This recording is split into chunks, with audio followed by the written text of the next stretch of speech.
Welcome into the latest edition of Extra Time with Ale, Shaka and Jules. The theme of the show has been giving Shaka a hard time, and we're not going to stop now. What have I done? What have I done, Kate? Well, you went against England. You started blaming me for Alexander Isak not wanting to stay at your Newcastle. And you also said that Isak would stay at Newcastle. But Kate kept. You're trying to say goalkeepers' awful mistakes are just because they're getting some of the rust off in the That's pre-season. that's all that. That's pre-season.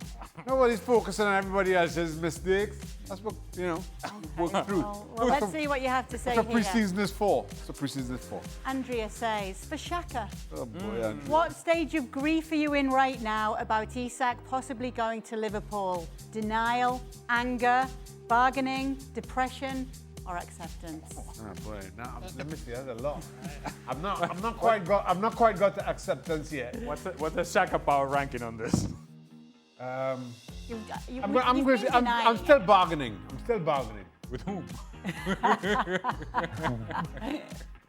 All right. I guess that's the best. Yeah, I'm not got to acceptance yet. I'm not at depression yet. Okay, bargaining. Anger, no. You beat the denial out of me. So I'm gonna have to go bargaining. I'm bargaining with the stars at this point. I'm just hoping fate just works in my favor. Good luck, Shaq. Is that the case you're making? Yeah. That's it. I didn't say I have much chips to bargain with. So if Newcastle, because you hold keys to the city, Yeah. they send you to Isak's home I'm gonna to go bargain. I'm gonna lock the door. Yeah. I'm gonna lock the door and leave him a key. To go bargain, you're gonna say, I'm just here because the stars sent me. I'd rather just stay right here. I'll be right back. Don't move. I'll be right back. Boy. That's what the mayor of Newcastle should do, Shaq. I'm gonna lock him in the city. I'm gonna close the gates. I've got the keys. Let me see you leave now, Alexander. Manager under more pressure, Jules, Slot or Arteta? Oh yeah, come on. I don't think there's much pressure on Slot, really, considering the first thing he did. Of course, there's pressure because they would want to win it again or win the Champions League, and there's always pressure when you're the Liverpool manager. But there's not the same pressure if you're a manager that won the Premier League title on his first season at the club than somebody who's been 5 years in at Arsenal like Arteta and still hasn't won it. So, of course, there will be more pressure on Arteta than Slot. I suppose if we look at it from the money that Slot's spent, is that going to put that added pressure on? Added pressure, but not more than Arteta. I think this is an easy answer. It's Mikel Arteta. I concur. Okay. Which club, Ale, should Rodrygo go to, or should he stay at Real Madrid? Well, if you're in a game of musical chairs, the chairs are running out for Rodrygo in terms of big-time teams. One of the teams that we thought maybe could have been an option for him may have been Bayern Munich, and that's not quite the case. At this point, if I'm Rodrygo, I don't go chase a team that is not quite to the level that I think I should be playing. And so therefore, I make it work at Real Madrid. And I see how this progresses under Xabi Alonso. It's a new manager in place. It's a new set of evaluation. It's a new set of coaches, new set of eyes, observing training and observing what I do every day. So if I were him, I would concentrate and focus on being better every single day until the point that I become undeniable to be on the field. I'm not sure that he's always done that at Real Madrid because there's been an intention and a reaction by Rodrygo in saying, well, these guys are going to play, I'm not going to play, so I guess I'm just the other guy. Once you accept that you're just the other guy, you will always be the other guy. Jules, what would you do if you were Rodrygo? I don't know, it's tricky because I get at his point, but he's been at the Club World Cup with Xabi Alonso for 4 weeks. He trained with him every day and he didn't play a single minute in the 4 of the 5 games they played or 4 of the 6 games they played there. So I'm not sure, if you're Rodrygo right now, the message that you've got already from Xabi Alonso is not very good. Could there be something at Liverpool now that Luis Diaz has left the club and if they don't sign Isak, they might be looking at somebody that can play on that left-hand side too with Cody Gakpo and be in competition with Gakpo, for example. Could he look somewhere else for a club that's looking for a left winger, or maybe he also thinks that there's no club bigger than Real Madrid and want to win his place there and stay and show Xabi Alonso that he's actually deserved, maybe not to start every single game, because we also know how Xabi Alonso and Real Madrid are going to play next season, and there might not be room for him as a starter, but certainly to play enough minutes and enough games to still be happy. Yeah, well, the decision for Rodrygo, I think, really comes down to be part of the big time at Real Madrid or be a star in a team that is lesser than Real Madrid. And we'd be talking about clubs that are a tier below the top tier in Spain or in England or this and that or the other, wherever that may be. I think when I said that the chairs are running out for Rodrygo, it's the chairs at the big time. And I think there may be something available for him and a tier just below that. But if he wants to stay in a big-time competitive club that is there to win everything, that right now is Real Madrid. All those other clubs I don't think are in for Rodrygo right now. For LA, start, bench or drop? Havertz, Nunez, Jackson. Oh boy. For what? What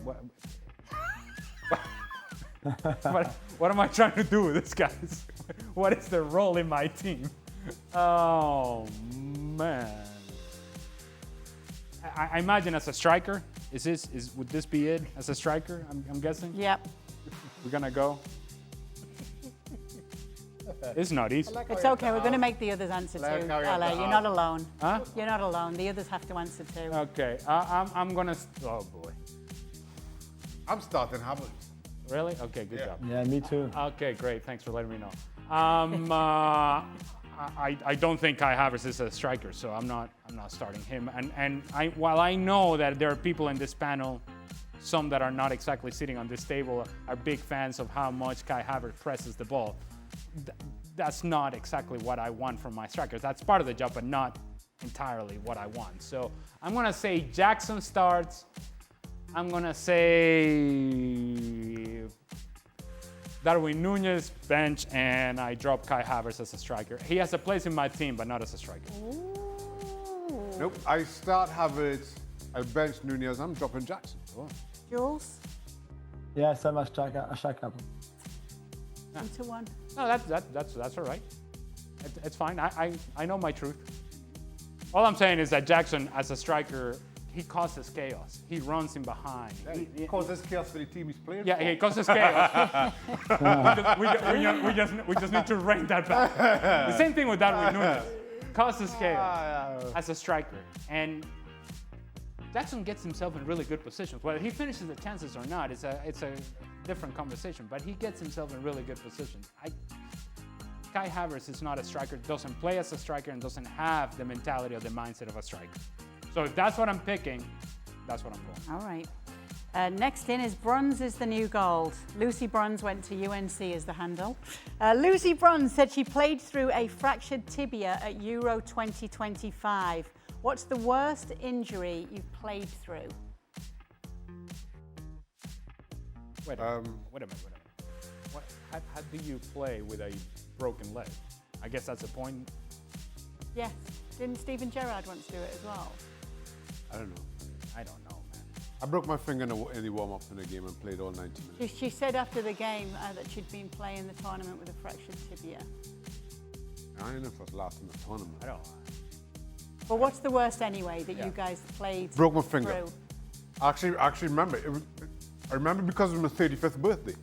We played Liverpool FA Cup on my 35th birthday, which was a long time ago now, so I won't go into the year and all that. I remember catching the ball funny in the warm-up. Thought, oh, that kind of hurt. That's Yeah, you catching the ball funny. Well, I quite and I thought that kind of hurt, but you know, you're getting ready for a game. In the FA Cup play, we actually won 1-0, actually saved a penalty. And then go get X-ray on Monday, fingers broken. And the doctor's like, oh, you're lucky it didn't catch it funny again. So because it was a clean break, so the bone actually, if I'd caught it awkwardly, it could have come up. Oh, Nice. this index finger, because I see you like. Yeah, I think. Yeah. Yes, it was this down Well, looking at the camera now. Down in the knuckle big here, hands, it was Shaq, that's down big the hands. bottom. So the top ligament was kind of keeping it in place, but he said it was, other than the ligament keeping it in place, there's nothing holding it. Well, in my case, broken nose twice. That was not fun. Let's just say that the masks back in the day were not what they are now. And play with that was terrible. More like a motorcycle helmet. Well, that's what it felt like. It was like I was Hannibal Lecter or something. And actually, the second time I broke my nose was while I was wearing the mask. Because somebody hit the mask, and actually the plastic that was around the nose actually moved the nose. Oh boy! So there it went. So that was a second broken nose. Did they do the old at the side of the pitch where they readjust it? No. I actually went and had surgery, came out of surgery, whatever, and my beautiful, lovely wife, I love you, babe. She said, it seems like that's still crooked. All right, thanks, babe. Appreciate it. Thank you. Thank you. Boy. I imagine. Well, I played through a concussion, and I know that I played through a concussion because I don't remember the end of the match or however long that period of time was between I suffered the hit and then the end of the game. So this is back in a day in which these things were not nearly as monitored as they are now. And then I used to have, there was a day, there it is. There it is. I told you the mask was not good. Yeah, Melissa's right. That nose is crooked.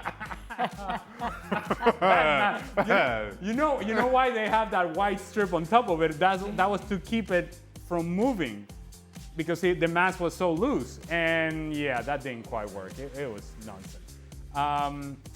And then there was a year with the Philadelphia Union in which I was having to get injections to my knee because I had a knee contusion and inside the socket of my knee. And I needed to play, I wanted to play, and it was a pain tolerance thing.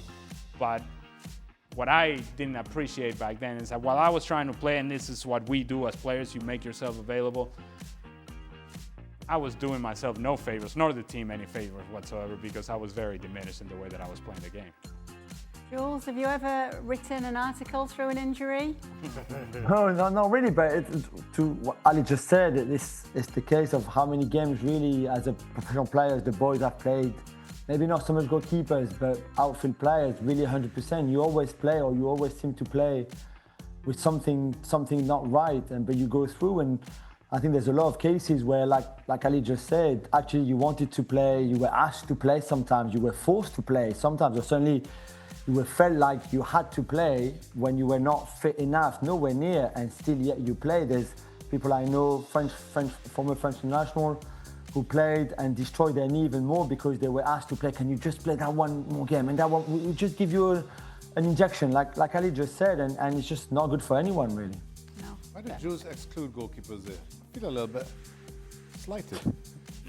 We're very tough, we are. No, but you know what I mean. You know what I don't know what I mean. No, don't try to make up now. Don't try to make up now. You know what? Feelings are hurt. The worst thing about, and I can only speak from my experience, but I know it's the case for many as well, that you take all these injections and sacrifices, and you make all the sacrifices in order to be available to play because you're being asked by your manager, I need you.